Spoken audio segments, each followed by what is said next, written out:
Olá, tudo bem? Tudo bem com vocês? Espero que sim. Hoje eu queria falar sobre um personagem que está na Bíblia Sagrada, e esse personagem não deve ser muito conhecido. É Simão. Ele era um mágico. Simão, um mágico. Ele se encontra, ele aparece no livro de Atos dos Apóstolos, depois do capítulo 8. Mas para você entender bem a história, eu preciso ler o capítulo de Atos, capítulo 1. É um livro escrito pelo Lucas, que era médico, um seguidor de Paulo. E ele começa o livro falando que depois da morte de Jesus, depois que houve a ressurreição, Jesus foi elevado ao céu, depois ele volta para falar com os apóstolos, os discípulos. Ele deixa provas indiscutíveis de que ele estava vivo, ressuscitado. Ele apareceu por um período de 40 dias, e ali naquele período de 40 dias ele foi falando sobre o reino de Deus para os apóstolos, e disse para eles não saírem de Jerusalém.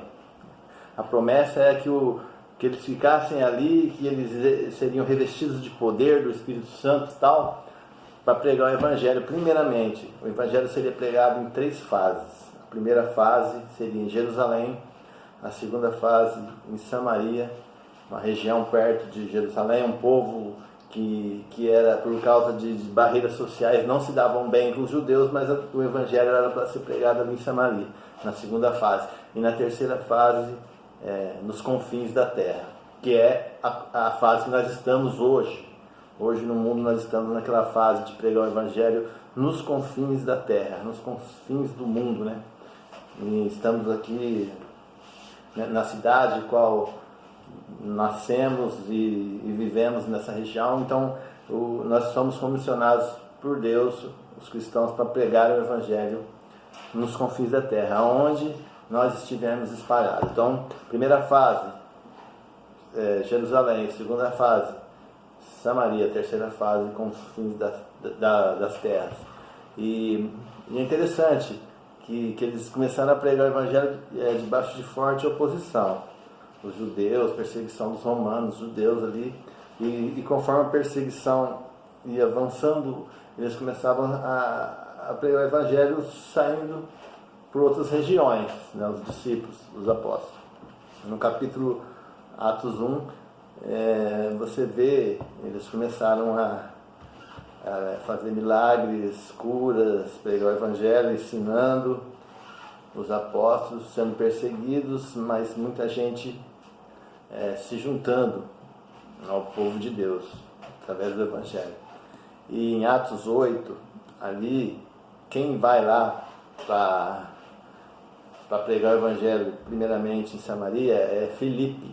Filipe atuava como um diácono, né? No livro de Atos 6, há uma escolha de diáconos tal, para ajudar os apóstolos, e esse Filipe, ele é chamado para essa missão de ir em Samaria. É o primeiro que chega em Samaria e começa a pregar o Evangelho. E lá em Samaria existia um mágico, Simão. Ele era uma figura notável, né? Talvez um personagem bem conhecido do samaritano, porque ele fazia mágica. E deixa eu ler aqui capítulo 8 de Atos, o capítulo 8 do livro de Atos, que fala como é que esse Simão agia, né?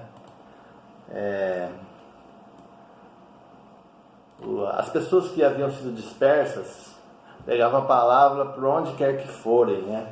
E Filipe, o diácono, ele foi para uma cidade de Samaria e começou a anunciar a Cristo ali. E quando a multidão de pessoas de Samaria começou a ouvir Filipe e viu os sinais que ele fazia, deram unânime atenção a ele, né? E ali Filipe expulsava demônios, curava paralíticos. Havia muitas curas e milagres através da mão de Filipe, usando o nome de Jesus, né? E houve grande alegria naquela cidade de Samaria. E um homem, olha só, Atos capítulo 8, a partir do versículo 9, eu vou ler certinho aqui, estou vendo aqui na Bíblia, na minha tela. Um homem chamado Simão vinha praticando feitiçaria durante algum tempo naquela cidade. Impressionava todo o povo. Ele era um feiticeiro, um mágico, e ele se dizia o maioral, né? O cara mais importante ali do lugar, né? De todo o povo, desde o mais simples até o mais rico, dava muita atenção a esse Simão, porque ele era um homem conhecido como um cara que tinha um poder divino. Ele tinha grande poder, né? Todo mundo dava muito poder para esse Simão, esse mágico, ilusionista, né? Porque o livro de Atos, o Lucas escreve e diz assim, ó, no versículo 11: as pessoas de Samaria seguiam esse Simão, pois ele havia iludido com sua mágica durante muito tempo. Então, um cara que ele não era um mágico ilusionista como é que fala? Ele curava as pessoas de uma certa forma enganando, né? Ele era fajuto, né? Uma pessoa falso, né? Uma pessoa que estava ganhando dinheiro, né? O negócio do Simão era ganhar dinheiro, fazendo curas milagrosas, revelando sonhos, enfim, o que um feiticeiro faz, um mágico, né? No entanto, quando o Filipe chegou pregando o Evangelho, usando o nome de Jesus, falando de Deus, né? Muitas pessoas creram em Filipe e começaram a seguir Filipe, e já deixavam Simão de lado, né? E as pessoas começaram a se interessar pelo Evangelho, e esse Simão, ele começou a ver, né? Ele deve ter pensado assim: nossa, chegou um cara aqui na cidade que tem um poder muito maior que o meu. Eu engano as pessoas, eu sou um cara que estou querendo tirar vantagem, né? Eu estou aqui fazendo mágica, enganando as pessoas e ganhando meu dinheiro. Esse cara chegou, ele viu o Filipe e ficou observando, né? Ele ficou maravilhado com as curas, os milagres, e que era realizado através das mãos de Filipe. E esse Simão pensou assim, ó: puxa vida, eu quero esse poder para mim também. Então o Simão ficou alguns dias seguindo Filipe, e ele se interessou também pelo Evangelho, ele escutava, e os apóstolos lá em Jerusalém tiveram notícias boas, né? Samaria está recebendo bem a palavra de Deus, Filipe está fazendo um bom trabalho de evangelista, né? O diácono já estava fazendo um serviço de evangelista ali na cidade de Samaria. E o Pedro e João também foram para lá, né? Também foram chamados para ir para lá para ajudar o Filipe. A gente vai vendo no decorrer da história do Atos, a partir do versículo 18, né? E Simão via, né, que Filipe impunha as mãos nos doentes, eram curados, o Espírito Santo vinha e revelava dons para as pessoas, tal. E Simão começou a seguir Filipe por um tempo e se converteu, mas foi uma falsa conversão, porque ele estava interessado em ganhar dinheiro usando o poder de Deus, né? E Simão via que os apóstolos também vieram ajudar o Filipe, o Pedro e João especificamente veio para ajudar Filipe ali em Samaria, e esse Simão Pedro chegou a falar para Pedro e João, tipo assim: ei, me dá também esse poder para que eu coloque a mão nas pessoas e as pessoas vão receber o Espírito Santo. Ou seja, eu quero esse poder para mim. Ele estava pensando em lucro, vantagem. Me dá esse poder para mim. Ele deve ter pensado assim: já com mágica, fajuta, eu sou um enganador, sou um ilusionista, já engano muita gente, imagina com o poder de Deus na minha mão. Eu vou enganar muito mais gente, vou ganhar mais dinheiro, né? É aquele tipo de pessoa que vê o mover de Deus, vê o poder de Deus, ele acaba querendo ganhar dinheiro com isso, né? E hoje tem muitos Simãos por aí, né? Pessoas que vão para a igreja só pensando em ganhar, em ter vantagem, né? Eu vou para a igreja para ter vantagem. Líderes que também querem ter vantagem e fazem de tudo com o poder de Deus para ter lucro, dinheiro. Então você deve conhecer e saber que tem muitos Simãos por aí, né? Até quem é frequentador de igreja, parece que a igreja ensina as pessoas só a pedirem, né? Parece que o evangelho é assim: você vem atrás do evangelho, você entra no evangelho e começa a pedir as coisas para Deus, como se Deus fosse um supermercado, né? Um supermercado existencial, onde tem tudo que você precisa, você vai lá e pede, e tem tudo que você quer. Então às vezes fazem campanhas de prosperidade, campanha de carro, de conseguir as coisas, de bens materiais, de conseguir casa. Isso é um verdadeiro atitude de Simão, querer ganhar com o Evangelho. E também deve ter muitos líderes que não vivem para o Evangelho, vivem do Evangelho, né? Se enriquecendo às custas da ignorância do povo. Isso tem muito hoje em dia. E temos que tomar cuidado. Quando esse Simão mágico vê Pedro e João e Felipe realizando curas, milagres, pregando o Evangelho, sem tirar vantagem com nada, porque Pedro, João e Felipe, eles estavam trabalhando para Deus com amor, estavam envolvidos com o Evangelho, sobre a ordem de Jesus de pregar o Evangelho em Jerusalém, Samaria e os confins da terra, sem lucro nenhum, sem vantagem nenhuma, sem ganhar dinheiro de espécie alguma, simplesmente por amor à obra.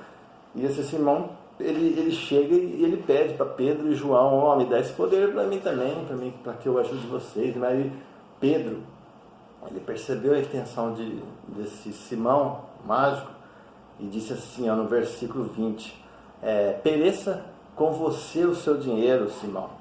Você pensa que pode comprar o dom de Deus com dinheiro? O Simão chegou a oferecer dinheiro para Pedro e João para ter o poder de Deus. Você já imaginou isso?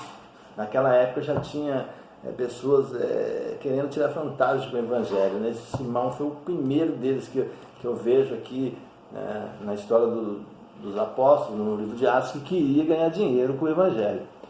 E Pedro fala assim no versículo 21: você não tem parte nem direito algum nesse ministério, porque o seu coração não é reto diante de Deus. O coração de Simão não era reto diante de Deus. Ele era um falso convertido. Ele quis ser batizado, Felipe batizou ele quis virar um cristão, seguir Jesus, mas com um pensamento em tirar vantagem. Aquele falso convertido que vai para a igreja para ganhar dinheiro, para ter vantagem. Então, Pedro dá uma sentença para ele, né? No versículo 22, Pedro fala assim para Simão, o mágico: arrependa-se, eu vou ler aqui, arrependa-se dessa maldade e ore ao Senhor. Talvez ele perdoe tal pensamento do seu coração, pois vejo que você está cheio de amargura e preso pelo pecado. Falou desse jeito na cara, repreendeu Simão na cara dele: você está com maldade no teu coração, você quer ganhar dinheiro com os dons de Deus, isso não se faz, né? Aí Simão ficou meio acanhado e nem orou, porque Pedro falou para ele: vai orar para Deus perdoar o teu pecado. Sabe o que o Simão disse? Orem vocês por mim, para que não me aconteça nada do que vocês me disseram. Ou seja, eu nem vou me esforçar para orar, para pedir perdão para Deus. Orem vocês. E saiu fora da presença deles, né? A Bíblia não fala mais depois de Simão, mas dizem as fontes extras bíblicas que ele saiu dali chateado porque não deram o poder de Deus para ele, e ele começou a voltar às práticas que ele tinha antes, de enganar pessoas para outra região. Ele saiu de Samaria porque ali ele foi repreendido, não ganhou o poder de Deus através do dinheiro, né, que ele queria comprar. Ele sai dali, mas ele volta às práticas ilusionistas dele, de mágico, de enganador, enganando muita gente. Aí a Bíblia não fala mais de Simão sai de cena. Pedro, João, e continuam ali, né, pregando o Evangelho para os outros povos ali da região, Samaria, na segunda fase do Evangelho que eu falei para vocês, e Filipe, eles continuam. Só que essa história de Simão é interessante, porque quando nós vamos para o Evangelho, Jesus disse que quem quer seguir ele tem que perder a vida para ganhar a vida de Jesus. A gente tem que perder. O Evangelho é mais perder do que ganhar. Então, quando você perde é que você ganha. Eu quero perder minha vida antiga, cheia de pecado, cheia de corrupção, de vantagens. Eu era uma pessoa, vamos dar um exemplo, eu era uma pessoa que só fazia coisa errada na vida, eu só pensava em suborno, uma pessoa parecida com Simão. Eu era um cara corrupto, só pensava em suborno, tirar vantagem, mas agora eu quero seguir Jesus, eu quero abandonar tudo isso e ter uma vida cristã. O que ele precisa pensar? Eu preciso perder essa minha vida antiga e mudar uma nova vida, um outro caráter e trabalhar para o Evangelho sem ganhar nada. A minha recompensa é eterna. A recompensa nossa é eterna, não é aqui na terra. Porque hoje é muito Simão dentro das igrejas, é impressionante. É líder que fazem propagandas, tipo assim, ó, venha para a igreja, receba a tua vitória. É um evangelho triunfalista demais. Não fica sem a sua vitória, receba a sua bênção, venha, é só pedir, fazer campanha e pedir que Deus vai dar, é a cultura das vantagens, né? O evangelho das vantagens. E nós estamos na terceira fase do evangelho e isso se tornou muito comum, né? Muitas pessoas indo para a igreja sem perder a vida por causa do evangelho, né? Lucas 14 e Lucas 14, vamos pegar Lucas 14, só para você ter uma ideia. Lucas 14,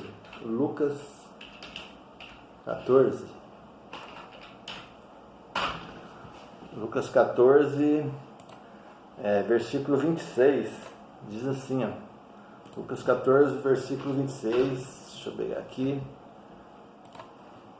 olha só o que a palavra de Deus diz. Lucas 14, a partir do 26. Se alguém vier a mim, Jesus está dizendo, se alguém vier a mim e não aborrecer seu pai, sua mãe, filhos, irmãos e irmãs, ainda também a sua própria vida, não pode ser meu discípulo. Não pode. Qualquer um que não levar a sua cruz e não vier após a mim, não pode ser meu discípulo. Não tem como você ser um discípulo de Jesus querendo ter vantagem, querendo ganhar. O evangelho é perder. Quanto mais você perde, mais você ganha de Jesus. Você ganha uma vida abundante. Lucas 9. Vou estar aqui no Lucas 9, para você também ter uma ideia do que é o evangelho. Lucas 9, a partir do versículo 23. Lucas 9. Eu vou achar para você aqui o versículo 23, que também é interessante. Jesus dizia a todos, né, se alguém quiser vir após a mim, negue-se a si mesmo, tome cada dia a sua cruz e siga-me.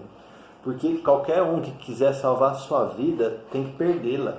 Mas qualquer um que por amor a mim perder a sua vida, a salvará. A nossa recompensa não é nessa terra, nesse mundo que nós vivemos, é na vida eterna. Trabalhar para Jesus não tem que pensar em ganhar. Ir para uma igreja não é ganhar, eu só quero ganhar, só quero ter vantagem. Não, servir a Jesus é muito diferente, porque não adianta a gente querer ganhar o mundo inteiro e perder a alma.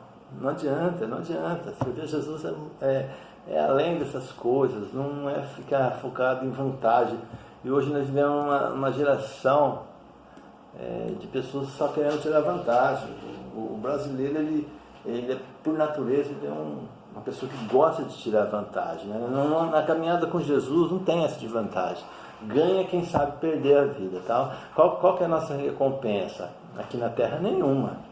Lá no céu, grande galardão, né? Vida eterna. Essa é a recompensa. Essa é a recompensa de pregar o Evangelho. Então, quem está no Evangelho, ou quem tem interesse, lembre-se disso, você tem que perder a sua vida. Não seja como um Simão, né? Simão mágico, ele queria o poder de Deus, ele queria a unção, ele queria a imposição de mãos, os dons do Espírito Santo para fazer dinheiro. A gente vê aí, nessa geração que a gente vive, infelizmente, muita gente ganhando dinheiro com o Evangelho, muitos líderes ricos, milionários, e quem serve a Deus de forma humilde está no mesmo balaio, né? A gente entra no mesmo balaio, é um balaio de gatos, né? Se distorce o Evangelho, se fazem campanhas da prosperidade, se põem o Evangelho como uma forma de ganhar dinheiro, muitos levam a fama. Então nós temos que entender que o Evangelho é simplicidade, o Evangelho é coisa simples, é vida praticada, não tem nada de ganhar nada. Não adianta ficar como Simão, né? eu quero entrar no Evangelho para fazer dinheiro, para aumentar meu currículo, para mim ficar famoso, para mim ser um pregador de sucesso, para mim ser um cantor gospel, para aumentar minha renda, aumentar minha performance, ter um grupo de seguidores, para mim romper na minha área financeira e ser um cara próximo na terra. A maioria de cristãos entram no Evangelho pensando que é assim, né?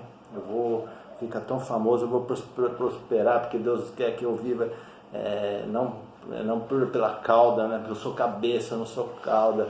Eu tenho que comer o melhor dessa terra enfim, vou prosperar no Evangelho, vou viver do Evangelho. Eu não vou viver por Evangelho, eu vou viver do Evangelho. Vou ser famoso, vou cantar bem, vou louvar bem, vou pregar bem, vou ser um pregador de mídia, vou arrastar multidões, vou ter muita oferta, vou ter muito dinheiro, vou viajar muito, vou ter uma vida confortável, por aí vai. Pensamento errado sobre o Evangelho. Deus nos chama para viver o Evangelho. Deus não nos chama para viver do Evangelho, é para viver para o Evangelho, para salvar o maior número de pessoas possíveis, nos confins da terra. Lembrando, a gente está nos confins da terra, a gente já passou a pregação do Evangelho lá em Jerusalém, lá em Samaria, e agora nós estamos nos confins da terra, e Deus nos chama cada um de nós para viver o Evangelho, para viver para Ele, não dele. E Simão, terminando essa mensagem, né? Simão é um exemplo, um péssimo exemplo de um falso convertido. Então não seja um falso convertido, não fica na religião atrás de fama, de reconhecimento, atrás de dom de Deus para ir para a mídia, para ficar famoso, para ganhar dinheiro. Não seja, esse é um péssimo exemplo, querer ganhar vantagens com o Evangelho. O que adianta ser batizado, crer no Evangelho e ter benefício só para si mesmo? Um dom não pode ser comprado, nem vendido. Deus dá dons para quem Ele quer, para quem é de humilde obediência a Ele. Quem vive de humilde obediência a Ele e o coração esteja preparado para pegar o Evangelho, lá em 1 Coríntios 12:11, Deus distribui dons para aqueles que buscam de coração. Ele quer distribuir dons para mim, para você ser um pregador do Evangelho, para você seguir Jesus, e a gente precisa se sujeitar em humilde obediência com Deus a todo momento. A pergunta de Simão é a pergunta de muitos crentes aí: eu vou me converter, a caminhada é longa, o que eu vou ganhar com isso? Né? Então, um verdadeiro cristão, ele pensa assim: eu tenho que perder minhas vontades, eu tenho que perder meus desejos, minha própria vida por amor a Cristo. Eu não quero ganhar nada de vantagem, eu quero fazer a vontade de Deus. Esse é o tipo de cristão verdadeiro, que não é falso convertido. Amém? Você que está entendendo aí, eu não vou estender muito, vai ficar senão uma mensagem muito longa. E é isso. Que você possa ter absorvido alguma mensagem disso que eu estou passando. Não seja um Simão mágico, ilusionista, que quis ganhar dinheiro com o Evangelho.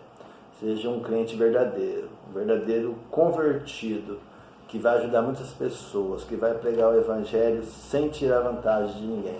Aquele que vive para Deus, vive para o Evangelho, não vive do Evangelho, vive da ignorância das pessoas, vive dos dons, quer ganhar dinheiro com pregação, quer ganhar dinheiro com louvores, quer ganhar dinheiro com mídia, seguidores. Não seja um tipo Simão, crente Simão, que só pensa em vantagem. Seja um humilde servo do Senhor. E o que você ganha com isso? A paz que excede todo entendimento e a vida eterna. Amém? Se você chegou até aqui e entendeu a mensagem, glória a Deus pelo teu bom entendimento. Um abraço no coração de todos. Estarei em breve com outras mensagens. Deus abençoe a todos. Em nome de Jesus. Até mais. Até breve.